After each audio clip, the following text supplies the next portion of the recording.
एक 7 साल की बच्ची अपने पापा के साथ एक घर में रहती है, पर वो कभी इस घर से बाहर नहीं गई। हालांकि वो बाहर की दुनिया देखना चाहती है, पर उसके पापा वो खिड़कियों के ग्लास तक को पेपर चिपकाकर बंद करके रखते हैं। वो बेचारी पेपर हटाकर देखती है तो वहाँ आसमान, पेड़, पक्षी सब दिखते हैं, लेकिन कुछ भी हिल नहीं रहा होता है। बाहर ऐसी कौन सी अजीब दुनिया है जिसे ये बच्ची देख नहीं पा रही, और उसके पापा उसे इस तरह घर में बंद करके क्यों रखते हैं, बाहर जाने क्यों नहीं देते। यही इस मूवी की पूरी कहानी है। इस इंटरेस्टिंग मूवी को मिस मत कीजिए। तो चलिए देखते हैं 2018 में रिलीज हुई ये अमेजिंग सुपरनैचुरल साई-फाई थ्रिलर जिसका नाम है freaks. Welcome to your rockets. कैसे हैं आप सभी। मूवी की शुरुआत में क्लोई नाम की 7 साल की बच्ची को दिखाते हैं। वो विंडो से बाहर देखना चाहती है, पर विंडो पर स्क्रीन चिपका हुआ है। वो स्क्रीन को हटाकर देखती है तो वहाँ पर एक आइसक्रीम ट्रक खड़ा होता है। वो ऊपर आसमान को देखती है तो पक्षी उड़ते हुए पोजीशन में होते हैं, लेकिन उड़ नहीं रहे होते हैं। सब कुछ एकदम स्थिर होता है। क्लोई को ये सब बड़ा अजीब लगता है कि ये ऐसे कैसे हो सकता है। इतने में उसके पापा, ये देखिए हेनरी, आ जाते हैं और उसको डांटते हैं कि ये क्या कर रही हो तुम, कहकर वो स्क्रीन वापस फिक्स कर देते हैं। हेनरी क्लोई को भी डराता है कि तुम्हारी माँ को जो बुरे लोग पकड़ कर लेकर गए थे ना, वो तुम्हें भी पकड़ कर लेकर जाएंगे। असल में हेनरी ने क्लोई को इस घर से बाहर कभी निकलने ही नहीं दिया। एंड हेनरी ऐसा क्यों कर रहा है इसका हमको आगे पता चलने वाला है। अब हेनरी क्लोई को एक नई पहचान देता है। वो उसका नाम एलेनोर रखता है और उसे अपना नाम प्रैक्टिस करने को कहता है। वो भी याद करने लग जाती है कि मेरा नाम एलेनोर है, मेरा नाम एलेनोर है और मेरा नाम एलेनोर है। मैं 7 साल की हूँ, मैं 7 साल की हूँ। असल में हेनरी क्लोई को पड़ोस के एक परिवार जिसका नाम रीड फैमिली है, उनको गोद देना चाहता है। वो फोटो दिखाकर क्लोई को याद करवाता है कि देखो ये तुम्हारी नई माँ है, ये उनकी बेटी हार्पर है, ये तुम्हारी नई फैमिली होगी और तुम उनके साथ खुश रहोगी। वो आगे पूछता है कि अगर मैं कभी किसी दिन घर नहीं लौटा तो तुम क्या करोगी। वो भी कह देती है कि मैं तो अपने कमरे के क्लोजेट में छुप जाऊंगी पापा। क्लोजेट यानी दोस्तों आपको पता ही होगा, सीक्रेट हिस्सा कमरे का। वो आगे कहती है अगर आप नहीं आए तो मैं घर में रखे सारे पैसे लेकर रीड फैमिली के घर जाऊंगी, उनकी बेटी बनकर रहूंगी। एंड ये सारी चीज दोस्तों उसको हेनरी नहीं सिखाई होती है। हेनरी उसे वो सब कुछ सिखाता है जो नॉर्मली एक 7 साल की बच्ची को पता होता है, जैसे अल्फाबेट्स, एनिमल्स, बर्ड्स के बारे में सिखाता है। हेनरी ने क्लोई से कहा होता है कि अगर तुम बाहर गई तो जिन बुरे लोगों ने तुम्हारी माँ को मार डाला था वो तुम्हें भी मार डालेंगे।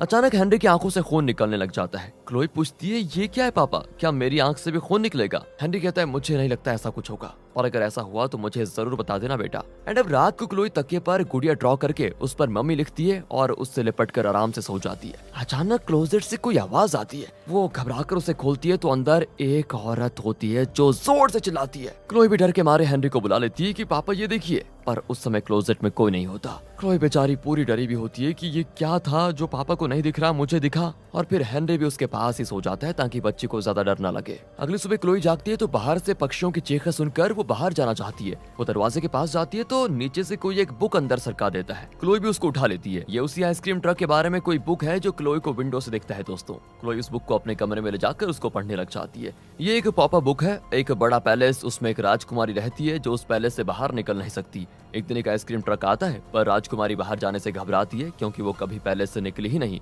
फिर भी वो हिम्मत जुटाकर बाहर जाती है और पैसे देकर आइसक्रीम खरीद कर मजे से खाती है। यही है उस पॉपअप बुक की कहानी। अब क्लोई को भी आइसक्रीम खाने का बड़ा मन करता है और तब आइसक्रीम ट्रक का हॉर्न भी उसको सुनाई देता है। क्लोई तुरंत विंडो से देखती है तो वो आइसक्रीम ट्रक खड़ा होता है और पड़ोसी रीड फैमिली की लड़की हार्पर वहाँ आइसक्रीम खरीद रही होती है। एंड अब क्लोई मन ही मन कहने लगती है कि प्लीज मेरे लिए भी एक आइसक्रीम लो ना। एंड तभी झट से हार्पर मुड़ती है और जैसे क्लोई ने सोचा था वो एक आइसक्रीम लेकर क्लोई के घर का दरवाजा नॉक करती है। अब क्लोई भी दरवाजा खोलती है और बड़े चाव से आइसक्रीम लेने के लिए जाती है कि अचानक हेनरी आकर उसको रोक लेता है। वो हार्पर से पूछता है कि तुम यहाँ पर क्या कर रही हो। हार्पर कहती है मैं तो क्लोई के लिए आइसक्रीम देने आई थी। अब हेनरी तो एकदम चौंक जाता है क्योंकि आज तक उसने क्लोई को कभी बाहर भेजा नहीं, तो ये लड़की उसका नाम कैसे जानती है। इतने में हार्पर की माँ क्लारा वहाँ पर आ जाती है। उसकी माँ भी हैरान रह जाती है। वो कहती है अरे तुम यहाँ पर रहते हो, हमने तो कभी किसी को यहाँ देखा नहीं, हमें तो पता ही नहीं था कि यहाँ पर कोई रहता भी है। अब बताओ यार, पड़ोसियों को पता नहीं कि बगल में हेनरी रहता है, और हेनरी है कि वो अपनी बेटी क्लोई को पड़ोसियों को देना चाहता है, यानी कि रीड फैमिली को। कुछ तो गड़बड़ है, आगे पता लगाते हैं चलो। लेकिन इस समय दोस्तों हेनरी कोई बहाना करके उनको वहाँ से भेज देता है और क्लोई से पूछता है कि वो तुम्हारा नाम कैसे जानती है। क्लोई भी कुछ नहीं कहती और हेनरी गुस्से में उसे क्लोजेट में बंद कर देता है। अब रात को देखो क्या होता है, क्लोई के पास हार्पर सोई होती है। क्लोई उसे उठाती है तो हार्पर कहती है तुम मेरे बेडरूम में क्या कर रही हो। क्लोई उसे अपने साथ खेलने को कहती है तो वो कहती है तुम हमारे साथ पार्क में आकर क्यों नहीं खेलती, वहाँ बहुत मजा आता है।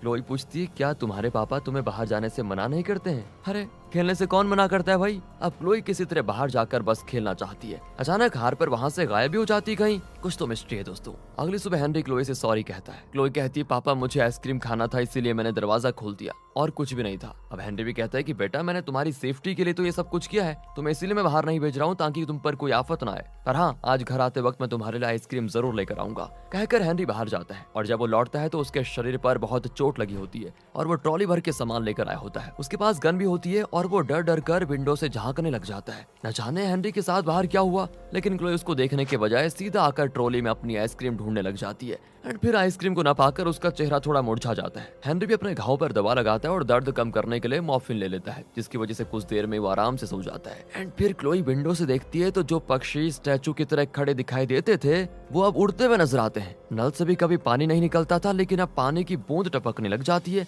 लगता है सब कुछ नॉर्मल होने लग गया है। बाहर पक्षियों के चहकाने की आवाज भी सुनाई पड़ती है और आइसक्रीम ट्रक का हॉर्न भी। क्लोई बस अब बाहर जाकर आइसक्रीम खरीदना चाहती है कैसे भी करके। हेनरी को बेहोश पाकर वो सोचती है ये अच्छा मौका है, मैं थोड़े घर से पैसे रखे हैं उनको निकाल कर आइसक्रीम लेने के लिए जाती हूँ। और फिर वो ऐसा ही करती है और $100 लेकर जाती है, दरवाजा खोलकर बाहर निकलती है। एंड पहली बार उस पर आज सूरज की रोशनी डायरेक्टली पड़ रही होती है। बाहर पेड़ पौधे फूल वगैरह क्लोई को तो एकदम नए लगते हैं। उन्हें टच करके वो बहुत खुश होती है और आइसक्रीम ट्रक के पास पहुंच जाती है। इस ट्रक के ड्राइवर एक बुजुर्ग आदमी है जिन्हें हम कहेंगे दादू। क्लोई का आइसक्रीम मांगती है तो दादू कहते हैं कि आइसक्रीम तो सिर्फ $1 की है बच्ची, तुम तो $100 लेकर आ गई हो। पर दादू मेरे पास तो कोई और पैसे है भी नहीं। ठीक है बेटा आइसक्रीम तो मैं दे ही देता हूँ। वैसे क्या तुम कभी पार्क गई हो? वहाँ झूला होगा और भी कई खेलने की चीजें होंगी, तुम चाहो तो मैं तुम्हें लेकर जा सकता हूँ। पर दादू वहाँ किसी ने मुझे कुछ कर दिया तो? अरे मैं हूँ ना तुम्हारे साथ, तुम्हें कोई कुछ नहीं करेगा। इस तरह क्लोई को हिम्मत देकर दादू उसे आइसक्रीम देकर अपने ट्रक में लेकर जाते हैं। क्लोई पहली बार बाहर की दुनिया की सैर करते हुए बड़ी खुश होती है और मजे से आइसक्रीम खाती है। तभी वहाँ पर एक बिलबोर्ड होता है जिस पर एक आदमी की आंख से खून निकल रहा होता है। अगर आप किसी ऐसे को जानते हैं तो तुरंत 911 को कॉल करें। ये देखकर क्लोई दादू से पूछती है ऐसे तो मेरे पापा का भी होता है, इस बोर्ड पर ऐसा क्यों लिखा है? दादू कहते हैं कि बेटा उन लोगों को बुरा समझा जाता है? क्लोई पूछती है क्या सच में वो लोग बुरे होते हैं? दादू कहते हैं नहीं बेटा वो लोग स्पेशल इंसान होते हैं। एंड फिर दादू क्लोई को पार्क में ले जाकर झूले में खूब झुलाता है, पर झूला बहुत ऊपर जाता है तो क्लोई घबरा कर नीचे उतर आती है। दादू कहते हैं कि तुम्हारे पापा ने तुम्हें एकदम डरपोक बना दिया है, तुम्हें ब्रेव होना चाहिए बेटा अपनी माँ की तरह। आप क्या मेरी माँ को जानते हैं? हाँ बेटा वो बहुत ही ब्रेव थी, लोग उसको देखकर बहुत ज्यादा डरते भी थे, पर अब मैं क्या कर सकती हूँ दादू, माँ तो मर चुकी है। वैसे मैं तुमको एक सच बताना चाहता हूँ, यहाँ से बहुत दूर पर मैडॉक माउंटेन नाम का एक पहाड़ है। वो आगे बताने वाला होता है दोस्तों कि तभी अचानक वहाँ पर एक पुलिस ऑफिसर आ जाता है और पूछता है कि तुम तो आइसक्रीम बेचते हो ना, इस बच्ची के साथ यहाँ पर क्या कर रहे हो? दादू कहते हैं ये मेरी पोती है। पुलिस ऑफिसर क्लोई से भी पूछता है कि क्या तुम इनको जानती हो? वो कहती है नहीं। एंड अब पुलिस ऑफिसर को शक होता है और वो दादू को अरेस्ट करने के लिए आ जाता है। तब दादू क्लोई से कहते हैं कि बेटा ये तुमने क्या किया? यही तो है वो बुरे लोग जो तुम्हारी माँ को पकड़ कर लेकर गए थे, अब वो मुझे भी पकड़ कर लेकर जा रहे हैं, देखो ना, जल्दी से इस आदमी को जाने को कहो ना। एंड ये देखकर क्लोई भी पुलिस ऑफिसर को जोर से धक्का देकर चिल्लाती है कि आप चले जाओ यहाँ से। और पुलिस ऑफिसर उसकी आंखों में देखकर चुपचाप वहाँ से चला जाता है जैसे कि वो क्लोई के वश में हो। अब दादू कहते हैं कि तुम भी अपनी माँ की तरह स्पेशल हो बेटा, तुम में भी एक अनोखी शक्ति है। कहकर दादू क्लोई को वापस घर छोड़ने जाते हैं। वो क्लोई को एक औरत की फोटो देकर कहते हैं कि ये तुम्हारी माँ है और मैंने उस पुलिस ऑफिसर से झूठ नहीं बोला था, तुम सच में मेरी पोती हो बेटा। अच्छा आप मेरे दादू हैं तो हमारे घर में क्यों नहीं आते? दादू कहते हैं कि जब तुम्हारे पापा जगे होंगे तो मैं तुम्हारे घर में नहीं आ पाऊंगा, इसलिए तुम ये पाउडर उसके खाने में या ड्रिंक में मिला देना। जब वो बेहोश हो जाएगा तो मैं आ जाऊंगा, फिर हम दोनों मिलकर तुम्हारी माँ को ढूंढेंगे। असल में तुम्हारी माँ मरी नहीं है, कुछ बुरे लोगों ने उसे मैडॉक माउंटेन पर पकड़ कर रखा हुआ है। एंड क्लोई भी उस पाउडर को लेकर घर चले जाती है। यहाँ जब हेनरी की नींद खुलती है तो ऐसा लगता है उसके चारों तरफ कोई बबल क्रिएट हुआ है। वो तुरंत क्लोई को ढूंढने जाता है। क्लोई चुपचाप बैठी होती है जैसे कि कुछ हुआ ही नहीं। हेनरी नहीं जानता कि वो बाहर जाकर आई हुई है। वो उससे माफी मांगता है कि बेटा मैं तुम्हारा आइसक्रीम नहीं ला पाया, सॉरी। पर वो कहती है कोई बात नहीं पापा, पर हमको अब माँ को ढूंढना पड़ेगा। हेनरी कहता है तुम्हारी माँ को बुरे लोगों ने मार डाला बेटा, अब तुम बाहर जाने की जिद करोगे तो वो तुम्हें भी मार डालेंगे और मैं तुम्हें खोना नहीं चाहता। ये कहकर वो बेचारा रोने लग जाता है। अब क्लोई भी इससे ज्यादा कुछ कह नहीं पाती, वो बहुत दुखी होती है और रात को अपनी माँ की फोटो को देखती है तो क्लोजेट से एक आवाज आती है। क्लोई दरवाजा खोलती है तो वहाँ एक औरत बैठी होती है जो पहले भी क्लोई को नजर आई थी। ये कोई और नहीं क्लोई की माँ मैरी है, पर इस बार भी वो क्लोई को देखकर चिल्लाने लग जाती है। क्लोई डरकर दरवाजा बंद ही कर देती है, पर जब वो वापस खोलती है तो मैरी वहाँ पर नहीं होती। वो जल्दी से नीचे आती है तो हेनरी हेडफोन पहनकर टीवी देख रहा होता है और लगता है मॉर्फिन लेने से वो बेहोश हो गया। अब क्लोई उसका हेडफोन खुद पहनकर टीवी देखती है एंड तब जाकर क्लोई को पता चलता है कि यहाँ पर आखिर चल क्या रहा है और यहाँ पर हमें भी सच पता चलता है। असल में धरती पर कुछ लोगों को सुपर पावर्स मिले हैं और जिन लोगों में ये सुपर पावर हैं उन्हें फ्रिक्स कहते हैं। 10 साल पहले इन फ्रिक्स के सुपर पावर से एक एक्सीडेंट हुआ था जिसमें हजारों लोग मारे गए थे। तब सरकार ने फैसला किया कि अब वो इन सुपर पावर वाले फ्रिक्स को अरेस्ट करेंगे और मैडॉक माउंटेन पर कैद करके रखेंगे। वहाँ पर फ्रिक्स को रेगुलरली एक इंजेक्शन देकर उनके सुपर पावर को रोका जाता है। कई फ्रिक्स को तो मार भी डाला गया है। फ्रिक्स की आंख से अक्सर खून निकलता है और इसी के जरिए सरकार उनको पहचान पाती है। क्लोई का पापा हेनरी भी एक फ्रिक है और उसका सुपर पावर यह है कि वो एक बबल क्रिएट कर सकता है जिसके अंदर टाइम तो नॉर्मल चलेगा, जबकि बबल के बाहर का टाइम बहुत स्लो हो जाता है। इसी वजह से आपने ध्यान दिया होगा कि जब क्लोई विंडो से बाहर देखती थी तो उसे पक्षी स्टैचू की तरह दिखते थे, जबकि वो खुद उड़ रहे होते हैं। और ये सब कुछ हो रहा था उस बबल की वजह से, क्योंकि बबल के बाहर होने की वजह से वो इतना धीरे उड़ रहे थे कि देखने पे ऐसा लगता ही नहीं कि वो उड़ रहे हैं। लेकिन हेनरी अपनी पावर तभी यूज कर सकता है जब वो जागा होता है, एंड जब वो सो जाता है या बेहोश हो जाता है तो वो ये सुपर पावर को यूज नहीं कर सकता और बाहर सब कुछ नॉर्मल चलता है। ये बात दादू भी जानते थे, इसलिए उन्होंने क्लोई को वो बेहोशी का पाउडर दिया था। एक फ्री की बेटी होने की वजह से क्लोई के पास भी एक सुपर पावर है। उसके पास एक एडवांस टेलीपैथी पावर है जिसके जरिए न सिर्फ दूर से किसी के साथ वो कम्युनिकेट कर सकती है, बल्कि इस सुपर पावर से उस इंसान को अपने पास बुला भी सकती है। जैसा कि आपने उस दिन गौर किया होगा दोस्तों, उस दिन नहीं उस समय गौर किया होगा जब क्लोई हार्पर को अपने क्लोजेट में लेकर आई थी। हालांकि असल में तो हार्पर अपने बेडरूम में थी और वहाँ हार्पर को ये लगा होगा कि क्लोई उसके बेडरूम में आ गई है। वैसे ही क्लोई अपनी माँ से भी मिली है जो कि मैडॉक माउंटेन के एक सेल में बंद है। क्लोई ने ये किया कि वो अपनी सुपर पावर से अपनी माँ को उस सेल से यहाँ क्लोजेट में लेकर आ गई। उसकी माँ उसे देखकर इसीलिए चिल्लाई थी क्योंकि उसे लगा कि उस जेल के गार्ड्स क्लोई के चेहरे वाली किसी और लड़की को सेल के अंदर भेजकर उसे कंफ्यूज करने की कोशिश कर रहे हैं।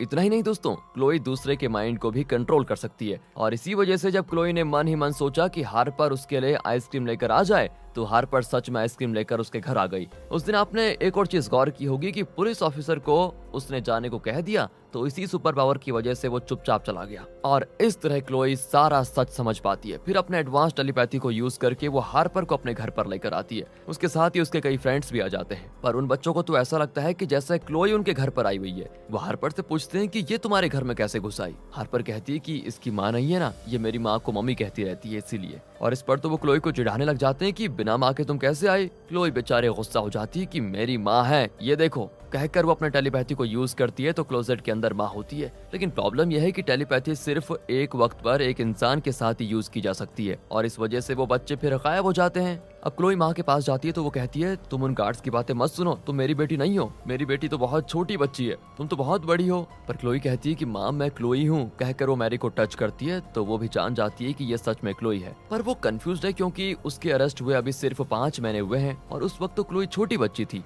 5 महीने में वो इतनी बड़ी कैसे हो सकती है? इसका कारण है हेनरी। उसने अपने सुपर पावर को यूज करके बाहर का टाइम इतना स्लो कर दिया कि घर के अंदर जो 5 साल बीते हैं बाहर सिर्फ 5 महीना बीता है। एंड इस बात को मैरी भी समझ जाती है। अचानक कोई आवाज आती है और क्लोजेट से माँ का रूप गायब हो जाता है। क्लोई किसी तरह अपनी माँ को उस जेल से अब निकालना चाहती है, चाहे उसके लिए उसे कुछ भी करना पड़े, पर हाँ उसके लिए पहले घर से बाहर निकलना होगा उसको। हेनरी तो उसको जाने नहीं देगा तो वो दादू का दिया हुआ पाउडर हेनरी की ड्रिंक में मिक्स करके उसको दे देती है, पर चुटकी इतनी माहिर तो नहीं कि उस काम को बिल्कुल ठीक कर पाए। एंड होता ये कि ग्लास के साइड पर उस पाउडर के निशान हेनरी को दिख जाते हैं और वो पूछता है कि बेटा ये क्या मिक्स किया है तुमने। क्लोई भी डर कर भागती है तो हेनरी उसको पकड़ लेता है और पूछता है ये तुमने किसके कहने पर किया और ये दिया किसने तुम्हें, मुझे मार डालोगी क्या तुम। वो चिल्लाती है कि मैं सिर्फ आपको सुलाना चाहती हूँ पापा, आप सोते क्यों नहीं है। और इसी दौरान क्लोई के सुपर पावर की वजह से हेनरी का माइंड उसके कंट्रोल में आ जाता है और वो आराम से सो जाता है। मौका पाकर वो पैसों का कट्ठा निकाल कर बाहर भागती है तो वहाँ दादू भी ट्रक लेकर आ जाते हैं और पहली बार क्लोई की आंख से खून निकलता है। दादू कहते हैं कि इतने पैसे लेकर तुम कहाँ जा रही हो। वो बताती है कि मुझे एक नॉर्मल लाइफ चाहिए, मैं हार्पर के घर जा रही हूँ, उसकी माँ को ये पैसे देकर कहूंगी कि मुझे गोद ले लो। दादू समझाते हैं कि देखो बेटा सरकार सिर्फ बड़े फ्रिक्स को अरेस्ट करती है, तुम जैसे छोटे बच्चे अगर फ्रिक्स हो तो उनका सरकार बहुत ख्याल रखती है। कहकर वो क्लोई को एक सरकारी एजेंट के पास लेकर जाते हैं। दादू पादरी के भेष में होते हैं और कहते हैं कि ये बचपन से हमारे चर्च में पली बड़ी हुई है, ये एक फ्रीक है, लेकिन बेचारी इस बारे में कुछ नहीं जानती, इसलिए आप प्लीज इसकी सुरक्षा कीजिए। और अब एजेंट एक यूवी लाइट का टॉर्च मारकर चेक करती है तो पता चलता है कि क्लोई की आंख से खून निकला था। वो कंफर्म कर लेती है कि ये फ्रीक है। फिर वो दादू को भी चेक करती है पर उनकी आंख नॉर्मल होती है, मतलब वो एक नॉर्मल इंसान है। पर क्लोई तो जिद करती है कि मुझे तो हार्पर के घर ही जाना है, उसकी माँ मेरी माँ बनेगी। अब ये सुनकर एजेंट को शक होता है, लेकिन दादू कहते हैं कि मैं उसे समझाकर वापस लेकर आता हूँ, प्लीज रुकिए। कहकर वो क्लोई को समझाने जाता है कि इतने में एजेंट अपने आदमियों को भेज देती है। क्लोई बेचारी डर जाती है कि अब ये लोग मुझे पकड़कर पता नहीं क्या करेंगे, कहीं मुझे जेल में बंद न कर दे। पर दादू कहते हैं कि डरो मत बेटा, मेरे जीते जी तुम्हें कुछ नहीं होगा। कहकर वो क्लोई को पकड़ते हैं तो दोनों ही गायब हो जाते हैं। एंड यहाँ रिवील होता है कि दादू भी एक फ्रीक है और उनका सुपर पावर यह है कि वो खुद या किसी और को इनविजिबल कर सकते हैं। वो क्लोई को घर ड्रॉप करने की बात करते हैं, पर क्लोई तो हार्पर के घर ही जाना चाहती है। फिर वो घर के पास पहुंचते हैं तो सड़क के बीच हेनरी आ जाता है और दादू ट्रक रोक देते हैं। क्लोई भी उतरकर हेनरी के पास जाती है। अचानक हेनरी अपने चारों ओर एक टाइम बबल बना लेता है, जिस वजह से बबल के बाहर का सब कुछ स्लो हो जाता है। और इसी बीच वो पहले दादू को पकड़कर घर में बंद करता है और फिर क्लोई को उठाकर घर में लेकर जाता है। लेकिन क्लोई कहती है, मुझे माँ चाहिए, मैं हार्पर के घर जाना चाहती हूँ और उसकी माँ मेरी माँ बनेगी, आपने ही तो कहा था। ये कहकर वो तेजी से सड़क पर भागती है एंड तभी ये कार तेजी से आती है। हेनरी तुरंत एक टाइम बबल बनाकर उस कार को स्लो कर देता है और इस तरह क्लोई को बचा लेता है। वो समझाता है कि मैं इसलिए तुम्हें इस टाइम बबल के अंदर रखना चाहता हूँ क्योंकि मैं चाहता हूँ कि तुम जल्दी बड़ी हो जाओ। बाहरी दुनिया में जो 5 महीने बीते हैं वो हमारे बबल के नॉर्मल स्पीड में 5 साल हैं बेटी। इस तरह तुम जल्दी बड़ी हो जाओगी और फिर अपनी देखभाल खुद कर पाओगी। तब तक मैं तुम्हें सेफ रखना चाहता हूँ कैसे भी करके। पर क्लोई तो दूसरे बच्चों के साथ उनकी तरह नॉर्मल और हैप्पी लाइफ जीना चाहती है। हेनरी भी इस बात को समझ जाता है और पैसे लेकर क्लोई को हार्पर के घर लेकर जाता है एंड क्लारा को भी क्लोई बहुत पसंद आती है तो वो मान जाती है। क्लोई उनके घर में बैठकर खाने लग जाती है। अब हार्पर को ना थोड़ा जेलसी फील होती है और वो अपनी माँ को बताती है कि ये लड़की अचानक मेरे बेडरूम में आ जाती है, कभी कभी मुझसे बात भी करती है। ये नॉर्मल लड़की नहीं है माँ, इसके पास कुछ सुपर पावर्स है। अब ये सुनकर वो चौंक जाते हैं, पर तभी क्लोई अपना सुपर पावर यूज करके क्लारा के माइंड को कंट्रोल करती है और पूछती कि आप मुझे गोद जरूर लेंगी ना। वो भी कहती है हाँ मैं तो जरूर गोद लूंगी तुम्हें। तभी क्लोई की आंख से खून निकलने लग जाता है और अचानक क्लारा रियलाइज करती है ओहो ये लड़की भी फ्रीक है। वो फिर चिल्लाती है कि मैं अभी पुलिस को कॉल करती हूँ, मैं तुम्हें नहीं छोड़ूंगी। अब हेनरी घबरा कर क्लोई को वापस घर लेकर आ जाता है। दादू को तो हेनरी ने बांध कर रखा हुआ ही है और पुलिस के डर से वो क्लोई को क्लोजेट में बंद कर देता है। अंदर क्लोई अपनी माँ को याद करती है तो उसे उसकी माँ नजर आती है। माँ को तो ऐसा लगता है कि जैसे छोटी क्लोई उसके साथ सेल में है और वो क्लोई को शांत करने लग जाती है। और तभी ये गार्ड मैरी को घसीट कर लेकर जाता है। अब क्योंकि क्लोई टेलीपैथी के जरिए मैरी को देख रही है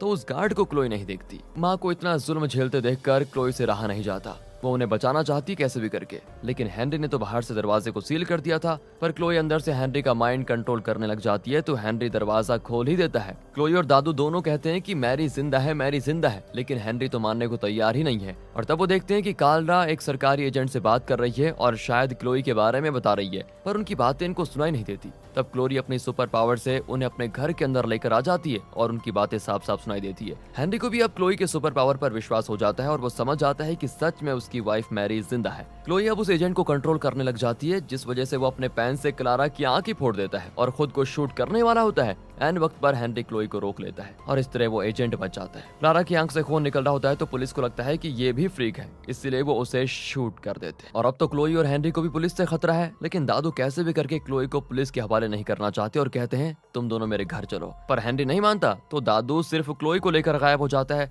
हेनरी भी बेचारा अपनी बेटी के लिए चिल्लाता है कि मेरी बेटी मुझे वापस करो वरना बुरा होगा। और इतने में क्लोई खुद ही दादू से हाथ छुड़ाकर विजिबल हो जाती है। वो अपनी माँ की फोटो को देखने लगती है तो उसकी माँ उसको दिखती है जिसे चेन से बांध कर रखा गया है। उसे जो इंजेक्शन दिया जाता है उसका असर खत्म हो गया है और अब उसको अगला डोज देने वाले हैं। इंजेक्शन लगाने से वो अपने सुपर पावर यूज नहीं कर सकती, लेकिन अगर इंजेक्शन का असर खत्म हो जाए तो वो अपनी सुपर पावर को यूज कर सकती है। एंड तब हेनरी और दादू भी वो सब कुछ देख लेते हैं जो क्लोई देखती है। दादू तो डॉक्टर को भी शूट कर देते हैं, लेकिन ये लोग एक्चुअल में यहाँ नहीं होते तो बुलेट का डॉक्टर पर कोई असर नहीं पड़ता। ये लोग बेबस होकर देखने लग जाते हैं और जब डॉक्टर मैरी को अगला डोज लगाने जाता है, ऐसे में क्लोई अपने सुपर पावर को यूज करके मैडोक माउंटेन के उस डॉक्टर का माइंड कंट्रोल कर लेती है, जिस वजह से वो खुद को इंजेक्शन लगा लेता है और वहीं पर गिर जाता है। अब क्लोई उन गार्ड्स के माइंड को भी कंट्रोल करके अपनी माँ को यहाँ से निकालना चाहती है, लेकिन इनके घर का डोरबेल बजता है और वही सरकारी एजेंट आती है। हेनरी अपने सुपर पावर से टाइम बबल बनाता है, जिस वजह से बाहर सब कुछ बहुत स्लो हो जाता है। एजेंट बहुत देर तक बैल पर उंगली दबाकर खड़ी रहती है जैसे वो फ्रीज हो गई हो। हेनरी और दादू समझ जाते हैं कि पुलिस ने क्लारा को फ्रीक समझा और उसे मार दिया है, मतलब वो सिर्फ पूछताछ के लिए इनके घर पर आ रहे हैं। इसलिए हेनरी ड्रेस चेंज करके एकदम नॉर्मल इंसान की तरह दरवाजा खोलता है, पर एजेंट जान जाती है कि ये फ्रीक है। इसी बीच दादू चुपचाप पीछे से एजेंट का गन निकालकर उसके सर पे दबा देते हैं कि चुपचाप चले जाओ यहाँ से। पर कहाँ, वो एजेंट भी झट से मुड़कर गन छीन लेती है और हेनरी पर शूट करती है। हेनरी टाइम बबल में चला जाता है, लेकिन उसने बड़ा बबल बना दिया और इस वजह से बुलेट उस बबल के अंदर आ जाता है और अंदर आते ही वो नॉर्मल स्पीड में हो जाता है और हेनरी को लग जाता है। एजेंट दादू की ओर मुड़ती है तो वो गायब हो जाते हैं। अब एजेंट दादू की तलाश में अंदर जाती है तो पता चलता है कि क्लोई यहीं से मैडोक माउंटेन के जेल में बंद मैरी को बचाने के लिए वहाँ के गार्ड्स का माइंड कंट्रोल कर रही है। अब ये देखकर तो वो एजेंट चौंक जाती है और क्लोई को शूट करती है, लेकिन बुलेट बीच हवा में रुक जाता है और हवा से खून निकलने लगता है। ओह, असल में दादू जो इनविजिबल हो गए थे वो क्लोई को बचाने के लिए बीच में आ गए और उन्हें गोली लग गई। अब क्लोई को बहुत गुस्सा आता है और वो एजेंट का माइंड कंट्रोल करती है, जिसकी वजह से वो खुद को शूट करके मर जाती है। एजेंट के मरने से बाहर खड़े पुलिस वाले घर की ओर आने लग जाते हैं और तब हेनरी दरवाजा खोलकर टाइम बबल बनाता है, जिस वजह से पुलिस वाले स्लो हो जाते हैं। फिर टाइम बबल के अंदर ही वो उन सारे पुलिस वालों पर एम करके शूट करता है और झट से टाइम बबल को ऑफ कर देता है। अब बुलेट्स नॉर्मल स्पीड में उन सारे पुलिस वालों को लग जाते हैं। दूर खड़े कुछ पुलिस ऑफिसर जान जाते हैं कि ये फ्रीक्स बहुत पावरफुल हैं, इसलिए इन्हें मिटाने के लिए मिसाइल्स की जरूरत पड़ेगी। और फिर क्या था, मिसाइल्स का इंतजाम किया जाता है। दूसरी ओर क्लोई अपने सुपर पावर से जेल के सारे गार्ड्स को कंट्रोल करके मैरी को आजाद करवा ही देती है और इंजेक्शन ना लगने की वजह से मैरी का सुपर पावर लौट आता है। मैरी का सुपर पावर है उड़ना। वो तेजी से उड़कर घर की ओर आने लग जाती है। यहाँ क्योंकि क्लोई ने बहुत समय तक सुपर पावर को यूज किया है तो वो थक भी जाती है और बेहोश हो जाती है। मिसाइल्स घर पर अटैक कर भी देते हैं, लेकिन हेनरी एक बार फिर टाइम बबल का सहारा लेकर उस मिसाइल को स्लो कर देता है और इसी बीच क्लोई को लेकर वो घर से बाहर आ जाता है। तभी क्लोई को होश आता है तो वो देखती है कि पापा जिंदा नहीं है, पर कई पुलिस वाले क्लोई को घेर भी चुके हैं। ऐन वक्त पर तूफान की तेजी से उड़कर आती है उसकी माँ मैरी। वो सारे पुलिस वालों को खत्म करके क्लोई के पास आती है। पहली बार सच में अपनी माँ को देखकर क्लोई बहुत खुश होती है और मैरी के गले लग जाती है। मैरी कहती है, अब हमें कहीं दूर चले जाना चाहिए बेटा, वहाँ हम छुप कर रहेंगे, वरना हमारी जान को तो हमेशा खतरा रहेगा। पर क्लोई कहती है, हम क्यों छुपे माँ, अगर कोई हमें परेशान करेगा तो हमारे पास सुपर पावर्स हैं, हम उसे यूज करके उनको ठिकाने लगा सकते हैं। अब ये सुनकर मैरी भी अपनी और अपनी बेटी की सुरक्षा के लिए लड़ने का फैसला कर लेती है। फिर वो क्लोई को लेकर उड़ जाती है किसी और शहर की तरफ जहाँ दोनों खुश रहेंगे और अगर कोई इनको खत्म करने की कोशिश करेगा तो माँ बेटी मिलकर उसका जीना मुश्किल कर देंगे। इसी के साथ ये फ्रिक्स नाम की मूवी यहाँ पर खत्म होती है। बाकी अगर आपको वीडियो अच्छी लगी हो, एक्सप्लेनेशन अच्छा लगा हो तो लाइक कीजिए, चैनल को सब्सक्राइब। मिलते हैं अगली वीडियो में, ध्यान रखेगा अपना and finally thanks for watching.